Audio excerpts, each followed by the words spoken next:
તરફ સુરતના સિંગણપુરમાં બે યુવકોની ચપ્પુના ઘા મારી હત્યા કરી દેવામાં આવી। ચા પીવા ગયેલા યુવકનો અન્ય યુવક સાથે ઝઘડો થયો। 30 વર્ષીય હર્ષિલ પાટીલ અને 25 વર્ષીય ભટ્ટ માળી પર હુમલો કરવામાં આવ્યો હતો। 10 થી 15 જેટલા યુવકોએ હથિયારો સાથે હુમલો કર્યો। બંને યુવકોને ચપ્પુના ઘા મારતા ગંભીર રીતે ઇજાગ્રસ્ત થયા। લોહી લુહાણ હાલતમાં બંનેને સ્મીમેર હોસ્પિટલ ખસેડાયા। ટૂંકી સારવાર દરમિયાન બંને મિત્રોના મોત નિપજ્યા છે। સિંગણપુર પોલીસે ગુનો નોંધી વધુ તપાસ હાથ ધરી છે। પરિવારમાં શોકનો માહોલ છે। ઘટનાના પગલે સિંગણપુર પોલીસ, ક્રાઇમ બ્રાન્ચ અને એલસીબીની ટીમોએ ત્વરિત કાર્યવાહી કરી કુલ 4 આરોપીઓમાંથી 2ને ઝડપી લીધા છે। અન્ય 2 ફરાર આરોપીઓની શોધખોળ ચાલુ છે, જ્યારે મૃતક યુવક ગુનાહિત ઇતિહાસ ધરાવતો હોવાનું સામે આવ્યું છે। मरण जनार है, ये मरण जनार चाकू लेके आता है मारने के लिए और इसको खुद ही इसको चाकू लग जाती है और इसकी डेथ हो जाती है। दूसरा जो आदमी है उसकी भी सारवार के दौरान डेथ होती है। टोटल 2 लोगों की मरने की खबर है। तुरंत ही सिंगनपुर पुलिस स्टेशन की डी स्टाफ और रात में जो पीएसआई थे वो भी जगह पे पहुंचे और रातों रात दो आरोपी थे, इसमें उन दोनों आरोपी को अरेस्ट कर लिया गया है। राज्य में वरसाद ने लईने हवामान विभाग की आगाही। आगामी 7 दिवस राज्य में वरसाद की आगाही। सौराष्ट्र कच्छ सहित भागों में वरसाद की आगाही। थंडरस्टॉर्म साथे हळवाथी मध्यम वरसाद की आगाही। 11-12 जूने सौराष्ट्र में वरसाद की आगाही। वेदर सिस्टम्स हैं, इसके साथ ही जो साउथ वेस्टर्ली विंड्स चल रही हैं लोअर लेवल्स में, स्टेट के ऊपर मॉइस्चर आ रहा है, तो इनके प्रभाव से हम एक्सपेक्ट कर सकते हैं कि गुजरात रीजन में अगले 7 दिन तक isolated light to moderate rain thunder showers हो सकते हैं। और सौराष्ट्र कच्छ में भी आज डे 1 में और फिर उसके बाद डे 5, 6, 7 में थोड़ी सी एक्टिविटी आने की संभावना है। बीच में सौराष्ट्र कच्छ में डे 2, 3, 4 में ड्राई रहने की उम्मीद है। ચોમાસું મહારાષ્ટ્રમાં પહોંચ્યું। હાલ ચોમાસાને આગળ વધવા માટે સાનુકૂળ સ્થિતિ। આગામી 2-3 દિવસમાં મહારાષ્ટ્રની અંદર પણ આગળ વધશે ચોમાસું। આગામી 7 દિવસ તાપમાનમાં કોઈ ફેરફાર નહીં। અમદાવાદમાં 41 ડિગ્રી તાપમાન રહેવાની આગાહી છે। દક્ષિણ પશ્ચિમથી પશ્ચિમના પવન ફૂંકાયા। जो मानसून अभी साउथ वेस्ट मानसून प्रोग्रेस कर रहा है, कल एंटायर गोवा को उसने क्रॉस कर लिया था, महाराष्ट्र में एंटर कर गया है और उम्मीद है कि अगले 2 से 3 दिन में महाराष्ट्र के कुछ और पार्ट्स में भी आ जाएगा। और मैक्सिमम टेम्परेचर्स की बात करें तो 24 घंटे में हमारा जो हाईएस्ट आया है गुजरात में वो 41.5 अहमदाबाद में आया है। और अगले 7 दिनों के लिए कोई विशेष बदलाव होने की उम्मीद नहीं है मैक्सिमम टेम्परेचर्स में। तो हवामान निष्णात अंबालाल पटेलની આગાહી। 11 જૂને મુંબઈના ભાગોમાં વરસાદની શક્યતા। મુંબઈથી આગળ વધતા ચોમાસાની ગતિ ધીમી પડી જશે। દક્ષિણ ગુજરાત, દક્ષિણ સૌરાષ્ટ્રના ભાગોમાં વરસાદની શક્યતા। ગાજવીજ સાથે વરસાદની શક્યતા। 16 થી 17 જૂન રાજ્યના કેટલાક ભાગોમાં પડશે વરસાદ। 16 જૂન બાદ સારા વરસાદની શક્યતા। ચોમાસું ધીરે ધીરે પકડશે રફતાર। 29 જૂનથી 7 જુલાઈ સુધી ચોમાસું સર્ક્યુલેટ થઈ જશે। વેસ્ટર્ન ડિસ્ટર્બન્સની અસર ચોમાસા પર જોવા મળશે। ભારે પવન વરસાદને ખેંચી લે તેવી શક્યતા। આદ્રા નક્ષત્રમાં વાવણી કરવી ખેડૂતો માટે સારી રહેશે। ચોમાસાનું વિધિવત છે આગમન દેશમાં થઈ ગયું છે, ત્યારે હવે ગુજરાતમાં ક્યારે તે આપણે જાણીશું। આપણી સાથે છે હવામાન નિષ્ણાંત અંબાલાલ પટેલ। કાકા, જે રીતે દેશમાં તો ચોમાસાની એન્ટ્રી થઈ ગઈ છે, પણ ગુજરાતમાં ક્યારે અને ભારે વરસાદ સાથે ગુજરાતમાં વરસાદની એન્ટ્રી થશે કે પછી એ સામાન્ય જ રહેશે? 11-12 તારીખમાં મુંબઈના ભાગોમાં વરસાદ થઈ શકે અને મુંબઈના કેટલાક ભાગમાં ગાજવીજ સાથે વરસાદ થવાની શક્યતા રહેશે। પરંતુ ધીરે ધીરે ચોમાસું આગળ વધવાની શક્યતા જોતાં ચોમાસાની ગતિ જે છે એ મુંબઈના ભાગોમાંથી થોડી મંદ પડી જવાની શક્યતા જણાય છે। પરંતુ તે પૂર્વે દક્ષિણ સૌરાષ્ટ્રના ભાગો, દક્ષિણ ગુજરાતના ભાગો અને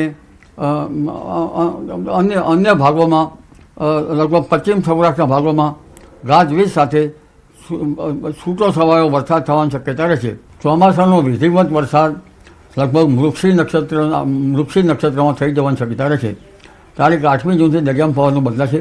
15મી જૂનમાં ભારે પવન ફૂંકાશે અને તારીખ 16-17 જૂનમાં ગુજરાતમાં કેટલાક ભાગોમાં છૂટો છવાયો વરસાદ આવવાની શક્યતા રહેશે।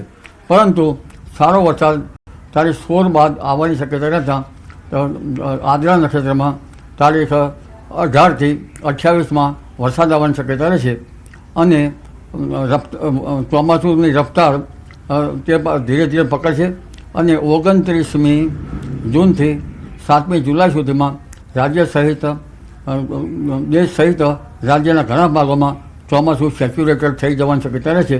વેસ્ટર્ન ડિસ્ટર્બન્સ છે એ ત્યાંની વિષમ અવધ વિપરીત અસર ચોમાસા ઉપર પડતી હોય છે, કારણ કે ગંગા જમનાના મેદાનો કાપવા જોઈએ.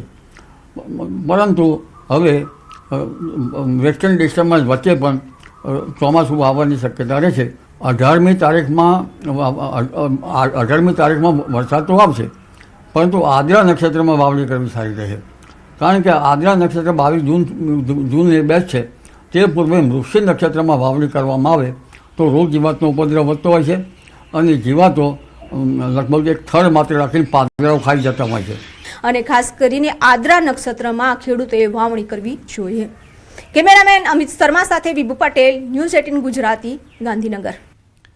બનાસકાંઠામાં ડ્રગ્સ વિરુદ્ધ એસઓજીની કાર્યવાહી દરમિયાન ચોંકાવનારી હકીકત સામે આવી છે. ડીસા નજીક કંસારી ટોલનાકા પાસેથી પોલીસે હ્યુન્ડાઈ કારમાં સવાર 2 શખ્સોની અટકાયત કરી 16 ગ્રામ મેફેડ્રોન સહિત ₹5.78 લાખનો મુદ્દામાલ કબજે કર્યો.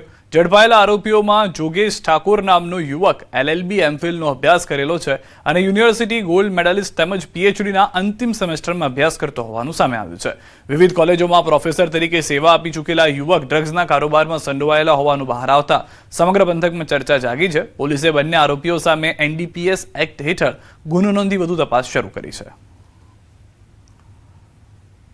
જોગેશ કુમાર મહેશ કુમાર ઠાકોર તથા તેના સાથેના ઈસમ સાહિલ પ્રવીણભાઈ વાઘેલા નામના કબજામાંથી ગેરકાયદેસર અને વગર પાસ પરમિટ વગરના માદક પદાર્થ મેફેડ્રોન 16 ગ્રામની કિંમત, જેની કિંમત છે 48,000 અને અન્ય મુદ્દામાલ એમ કરીને ટોટલ રોકડ રકમ કુલ 5,78,640નો મુદ્દામાલ NDPS એક્ટ હેઠળ ડીસા રોડ પોલીસમાં નોંધવામાં આવ્યો છે. આપણે જણાવું કે આમાં જે મુખ્ય આરોપીમાં જે છે જોગેશ કુમાર મહેશ કુમાર ઠાકોર એ LLB એમફિલ જેવી ઉચ્ચ ડિગ્રીઓ ધરાવે છે અને યુનિવર્સિટીમાં ગોલ્ડ મેડલિસ્ટ પોતે છે. તેવા ઈસમને પણ હાલે પોલીસે અટકાયત કરી છે. સુરેન્દ્રનગર નજીક દુધરેજ ગામ પાસેથી પસાર થતી નર્મદા કેનાલ સમારકામના નામે 1 માસથી વધુ સમયથી બંધ રાખ્યા બાદ ફરી શરૂ કરવામાં આવી, પરંતુ કેનાલમાં ચારે બાજુ ગંદકી અને કચરાનું સામ્રાજ્ય જોવા મળતા પાણી દૂષિત બન્યું છે. આ જ કેનાલનું પાણી ધોળીધજા ડેમમાં જઈ શહેર સહિત લાખો લોકોને પૂરું પાડવામાં આવે છે, જેથી રોગચાળો ફેલાવાની ભીતિ વ્યક્ત કરવામાં આવી છે. જે રિપેરિંગ કામના નામે બંધ કરી દેવામાં આવી હતી અને અત્યારે હાલ જે આજ નર્મદા કેનાલમાં પાણી છોડવામાં આવી રહ્યું છે તે પાણી ખૂબ જ ગંદુ છે. સાફ સફાઈ કરવાના નામે માત્ર ને માત્ર મીઠું છે. અત્યારે આ જ પાણી ધોળીધજા ડેમમાં ઠાલવવામાં આવી રહ્યું છે અને સુરેન્દ્રનગર, જોરાવનગર, વઢવાણ, રતનપર આશરે 3 લાખ લોકો આ જ પાણી પી રહ્યા છે. જે કચરો સાફ સફાઈ કરવામાં આવે અને પછી જ પાણી છોડવામાં આવે. એ લોકો એવું કહેતા હતા કે સાફ સફાઈ અને કેનાલનું રિપેરિંગ કામ કરવાનું છે, પણ આમાં કોઈ સાફ સફાઈ કે કેનાલનું રિપેરિંગ કાંઈ થયું એવું લાગતું નથી, કારણ કે ગંદકી એની છે. લોકો સામૂના દુર્ગંધમાં વધારો થયો, ગંદકી એવી ને એવી છે, કોઈ સાફ સફાઈ થઈ નથી અને કોઈ પણ રિપેરિંગ પણ કાંઈ થયું નથી. આગળ પણ તિરાડા પડેલા છે મોટા મોટા કેનાલોમાં અને અહીંયા પણ એવો ને એવો કચરો છે. સામૂનો કચરો વધારે વાર છે અને સામૂનું લીલું કાચ જેવું પાણી થઈ ગયું છે, જે ગંભીર આમાં રોગચાળો ફાટી નીકળે એવી દહેશત છે. સ્થાનિકોમાં રોષ છે કે લાંબા સમય સુધી કેનાલ બંધ હોવા છતાં તંત્ર દ્વારા યોગ્ય સફાઈ કરવામાં આવી નથી અને હાલ પણ પાણીનો રંગ લીલો દેખાઈ રહ્યો છે. નર્મદા વિભાગના અધિકારીઓ સામે બેદરકારીના આક્ષેપો થઈ રહ્યા છે અને સમયસર પગલાં નહીં લેવાય તો લોકોના આરોગ્ય પર ગંભીર અસર પડી શકે છે તેવી ચિંતા વ્યક્ત કરવામાં આવી રહી છે.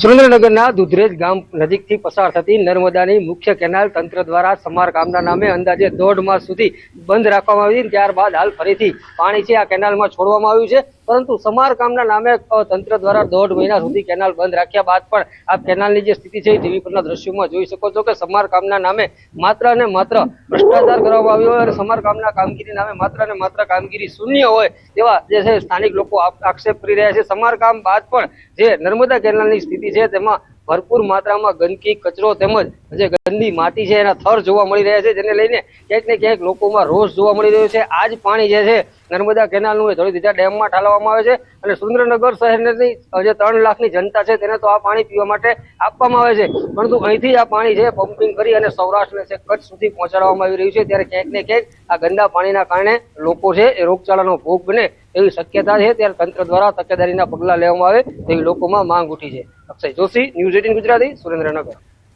પાટણ નગરપાલિકા દ્વારા પ્રજા